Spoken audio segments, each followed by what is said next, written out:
Marcia met Howard Collins at church. Marcia was 35 years old. Howard was 41. Howard lived with his mother in a small house on the south side of the town. Marcia lived with her sister and father in an apartment 3 streets away. Marcia did not work. Her father, George Grant, was ill and never left the apartment.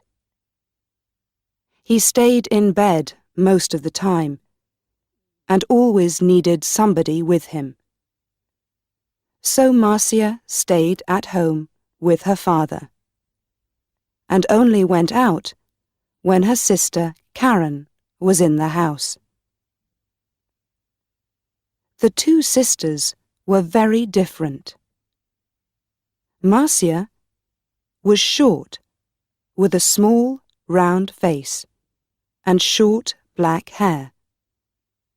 Karen was 10 years younger. She was tall, had long brown hair and good legs, and a suntan all through the summer. People often said to Marcia, "Your sister is very beautiful." There were always lots of men ready to take Karen out to dinner or to the cinema. But Marcia stayed at home. Karen worked in a shop in the town. When she was at home, she liked to sit up on the roof garden of their apartment building. It was one Sunday in May when Marcia came home with Howard the first time. She took him to see her father. George Grant was in bed. He had grey hair and a grey face. Sometimes he read a book, but mostly he just sat in bed and watched television. "This is Howard, Father," Marcia said. "He works at the hospital, and we met at church. I told you about him last week. Do you remember?" "No," her father said, and he turned his face away, back to his television. He was not interested in new people or his daughter's friends. Just then, Karen came into the room. She wore a white bikini and white shoes. She smiled at Howard. "So you're Howard," she said. "My big sister has got a boyfriend at last." Howard's face went red, and he looked down at his feet. Karen laughed. "Come on up to the roof garden and have some wine. The sun is wonderful this morning." "Oh, Howard began. Marcia looked angrily at her sister. But then she said, "Yes, I must get Father a drink. See you in a minute, Howard. Go up to the roof and talk to Karen." The sun was hot on the roof, and Howard took off his coat. He looked around. There were 3 chairs, a sun umbrella, a sunbed, and a table with 3 glasses and a bottle of wine on it. There were tiles on the floor, and next to the little wall around the edge of the roof, there were some flowers in boxes. This was the garden.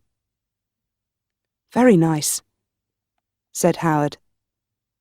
Karen smiled at him. We don't see many good-looking men up here, she said.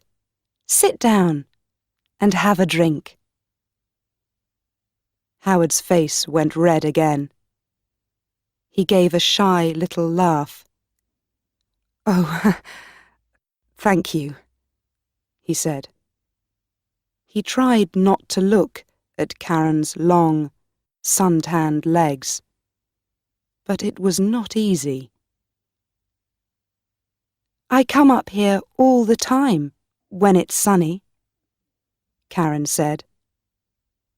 She began to put suntan oil on her arms and legs. Howard watched.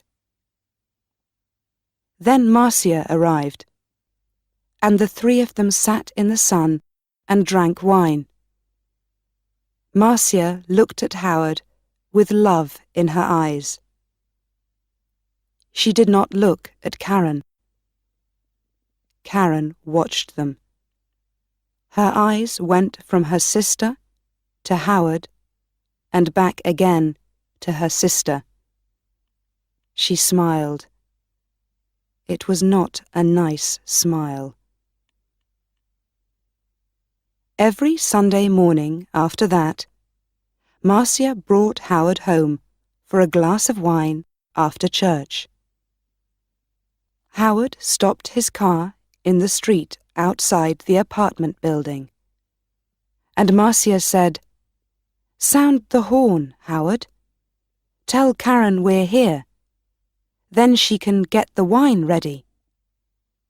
So Howard gave 3 little toots on his car horn. On sunny days, Karen always came to the wall at the edge of the roof and looked over to wave at them. Then she went to get the wine. She always wore her bikini, or a very short skirt. Marcia never wore short skirts or a bikini. My legs are too fat for bikinis, she told Howard. Your legs are very nice, he said shyly. One day in June, Karen asked Howard, What time do you finish work, Howard? About 6 o'clock, he said. Could you bring me home after work? Karen said. My shop's very near the hospital. You drive right past it. And you only live 3 streets away from us. There's a very good bus, said Marcia quickly. It stops outside our building. But the bus is so slow, Karen said. Please, Howard. Howard looked from one sister to the other. Oh, well, yes, all right then, he said. Thank you, Karen said, and gave him a quick kiss. So, every evening, Howard drove Karen home. On the first Friday, they were an hour late. When they arrived, Marcia was at the door of the apartment building. What happened? She asked. Why are you so late? There was an accident, Karen said. 3 cars, all across the road. On that hill by the cinema, you know. We couldn't get past. We couldn't go back. There were so many cars. Nobody could move. Howard said nothing. It was a long, hot summer that year. Marcia went to church every Sunday morning and Karen stayed at home with their father. When it was sunny, and it often was, Karen went up to her sunbed on the roof. When Marcia went up to the roof garden, she always sat under the umbrella. But Karen put on lots of suntan oil and sat in the sun in her bikini. "The hot sun's not good for your body," Marcia said. Karen laughed. "Howard likes my body." "No, he doesn't," Marcia said angrily. "Oh, he does," Karen said. "He's very shy with women, but he always looks at my body very carefully. He does it all the time. Perhaps he wants me to take off." "Stop it, Karen," Marcia said. "Don't say those things." Karen laughed. "What's the matter, big sister? Are you afraid I'm going to take him from you?" Marcia did not answer. The next Sunday, Howard phoned Marcia early in the morning. I don't feel very well," he said. "I'm not going to church today." "Oh, my love, I'm sorry," Marcia said. "Can I phone you when I get home?" "Yes, of course," he said. "I can't phone before 1 o'clock," Marcia said. "I'm going to be late back because there's a meeting after church. Something about Africa, I think." "Oh, yes, I remember," Howard said. But Marcia was wrong. There was no meeting after church that morning. It was the next Sunday. So she left church at the usual time and arrived home at 11:45. First, she went in to see her father, but he was asleep. Then she phoned Howard, but there was no answer. Perhaps he's sleeping, she thought, and his mother doesn't want to answer the phone. She went to her room and put on a long summer skirt. Then she went up to the roof garden. She put her hand on the door to the roof and stopped. The door was half open, and she could hear voices. There was someone with Karen. A man. Howard. Howard? Marcia listened. "I feel bad about this," Howard said. "We must tell Marcia soon, Karen." "No," Karen said quickly. She gave a little laugh. "It's our secret, Howard. Only for a little longer. All right? I don't like," he began. "But you do love me, Howard," Karen said. "Not Marcia? Say you love me, please." Marcia suddenly felt cold. You know I do," Howard answered. "But—" Karen kissed him.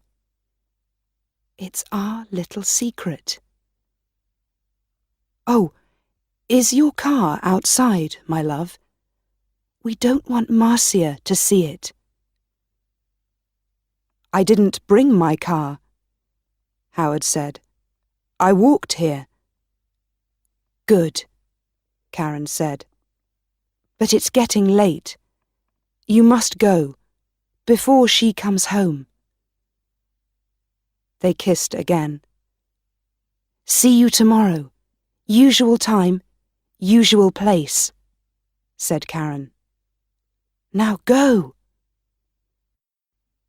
Marcia moved quickly and quietly away from the roof door and ran to her bedroom. She did not want Howard or Karen to see her. She heard their voices. Then the front door of the apartment opened and closed. Howard was gone. Marcia sat on her bed for an hour. Why, she thought. Why does she do it? I stay at home with an old man all the time. I can't go out to work. I can't make new friends. I can't meet new people. I go shopping once a week, and I go to church once a week. That's all. And then I met Howard. When he said, "I love you," I was so happy. And now? Karen had everything. Good looks, a job, friends. She was young. She was beautiful. She could have any man. So why Howard? Why? It's not because she wants him, Marcia thought. It's because I love him. It's because she doesn't want me to be happy. But you do love me, Howard, not Marcia? You know I do. Was it true? Did Howard love Karen and not her? No. He saw only the beautiful, sun-tanned body. He didn't know her. She's not going to have him, Marcia thought. Every evening that week, Howard drove Karen home after work. And every evening, they got later and later. The next Sunday, Marcia didn't go to church. "I've got a bad head," she told Karen. "I just phoned Howard and told him. And he's coming here after church, as usual. I'm going back to sleep for an hour or two." And she went into her bedroom and shut the door. Later in the morning, when Karen was with their father, Marcia went up to the roof garden. Karen's bottle of suntan oil was on the table, and Marcia smiled. When Karen came up to the roof, Marcia was in her chair under the umbrella, with a book in her hand. "Oh, is your head better?" Karen asked. "Yes, thanks," Marcia said. Karen wore her bikini, a new yellow one. She opened her bottle of suntan oil. "Oh, there's not much here," she said. "I must get some more." She began to put some oil on her legs. 20 minutes later, Howard stopped his car in the street below. Up on the roof, Karen and Marcia heard the usual 3 little toots on his car horn. "He's here!" Karen said excitedly. "Your man's here, big sister!" and she laughed. Yes, Marcia thought. My man, not yours, Karen. Karen jumped up from her sunbed. She ran to the wall at the edge of the roof to look down and wave to Howard. She had no shoes on, and at the wall her feet suddenly slipped away from under her. "Ah!" she cried. She fell forward and put out her hands to grab the wall. But the top of the wall was slippery too. Her hands could not hold it, and slipped away, off the wall, over the edge. And her body went on too, over the edge of the wall, and down, down, down, down. Before she hit the ground, she knew. Slippery. Suntan oil. Marcia.